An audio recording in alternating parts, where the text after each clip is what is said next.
Here we go. Remnants of Helene continuing to wreak havoc right now across the southeast. It hit Florida's Gulf Coast as a Cat 4 hurricane last night. At least 40 people are reported dead in 4 states. Take a look at this video in Tennessee, where more than 50 people stranded on the roof of a hospital after water quickly flooded that facility. Rescue operations are now underway. And this is just a glimpse of the catastrophic damage by Helene. Trees crashing into homes in Georgia, boats littering the streets of Treasure Island in Florida, and intense flooding in North Carolina and Tennessee, where residents were evacuated and cars left underwater. Right now, thousands of crews and volunteers are racing to help those impacted. Our Victor Jacobo spoke with some local groups who are helping out. Victor, a unique challenge of Helene is the vast ground that it covered. How are these groups managing that?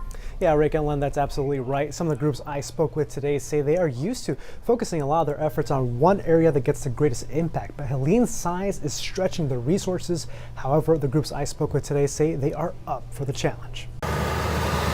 Centerpoint Energy says 90 internal and contract crews are now en route to Florida to help with power restoration as part of the industry's mutual assistance program. It's one of many examples of Texas and Houston area resources heading east to help after Hurricane Helene's devastation. After we arrived at our hotels, we were, for safety reasons, made to stay there. Denise Juarez is a Galleria resident and with the Houston chapter of the American Red Cross. She arrived in Tampa, Florida Wednesday ahead of Helene's landfall. She rode out the storm there, and it wasn't until today she and others could leave the hotel. Juarez is now working as a shelter supervisor in Sarasota, assisting with those in need of a place to stay. There have been quite a few water rescues, so those people are coming to the shelter with nothing. We've got gas, relief, food, water, cleaning supplies, tarps, all these kind of things. Jennifer Toby is a Houston native and the executive director of United Cajun Navy. She says teams were stationed just outside the affected areas ready to be deployed,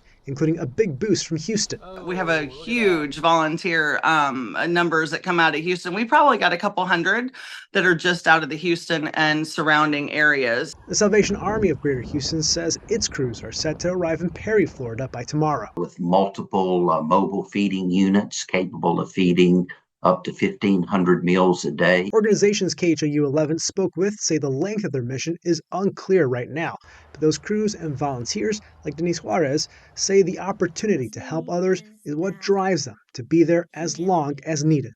People deserve to be helped when they're going through these things, and this is one little way that I can give back. Now, these groups I spoke with today say people can also help with donations. We'll have information on how to do that on our website. Len, back to you.